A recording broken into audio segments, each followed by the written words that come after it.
If you woke up tomorrow and 32 people had vanished without a single trace, no bodies, no wreckage, not even a splinter of wood, would anyone ever believe you?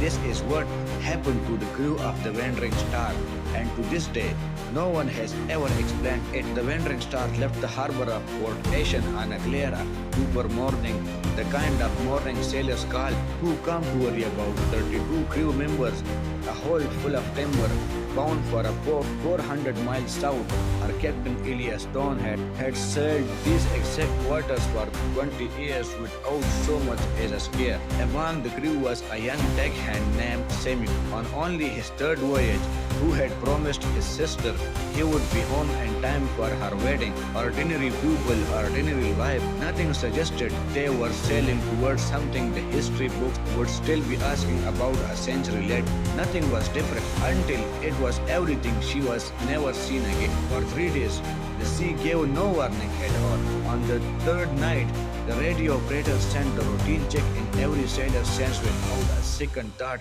All is well. 6 hours later, he tried to send another message. He never finished it. Compass is static, swallowed the rest.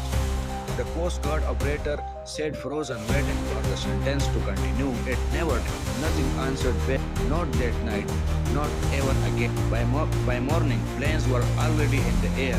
What followed was one of the largest searches in the region's history. 11 days, 60,000 square miles of the open ocean, and yet the ocean gave back nothing at all.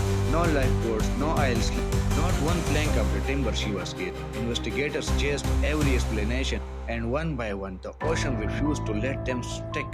A mechanical failure couldn't explain a radio still transmitting in her final hour. Piracy couldn't explain a crew and cargo that vanished together untouched. A rogue wave couldn't explain calm seas confirmed by satellites that same night.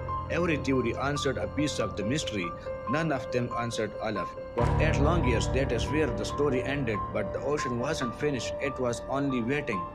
Then a fishing trawler working 300 miles off course hauled in a net far heavier than it should have been. And inside it, waterlogged but intact, was a leather-bound logbook. Captain Stone's handwriting was still legible on the final page. All instruments agree the ship is still here. I am no longer certain the rest of us are. Think about what it would take for a captain who had commanded a ship safely for 20 years to write these words calmly as the very last thing he ever recorded. No storm took the Wandering Star, no pirate crew, no fire, no reef. Whatever happened to her happened quietly enough that a man had time to sit down and write in careful handwriting, and terrifying enough that this is the last thing he chose to say. Over the decades, theories multiplied the way they always do around a question no one can answer. Some pointed to magnetic, some pointed to magnetic anomalies in that stretch of ocean decades before. Others suspected a fire that consumed the ship too fast for wreckage to survive. No distress call ever mentioned flames.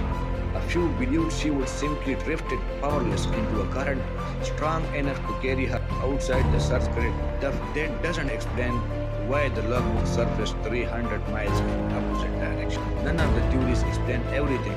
None of them explain the logbook's last entry. There is no wreck to dive to, no grave to visit.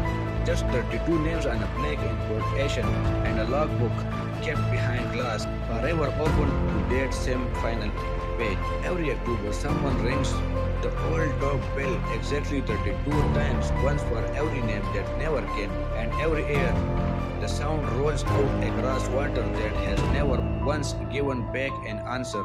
Somewhere out there, the Wandering Star is still logged as missing, not sunk, not destroyed, missing, as if the ocean is simply waiting for someone to come back to look again.